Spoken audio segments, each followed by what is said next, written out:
اپنی سرگرمیوں کو لوگوں کی سرد کلامی کی وجہ سے ترک نہ کرو۔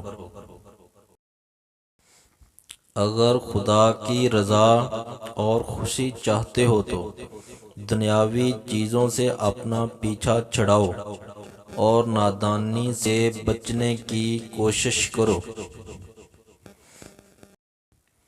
جو اللہ کو یاد کرتا ہے اسے اللہ بھی یاد کرتا ہے، اور جو اللہ کو بھول جاتا ہے اسے اللہ بھی بھول جاتا ہے۔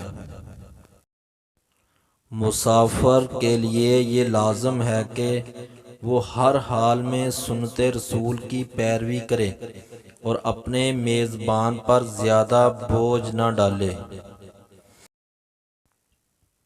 جس طرح پھول کا تعارف خوشبو ہوتی ہے، اسی طرح انسان کا تعارف اس کا کردار ہوتا ہے۔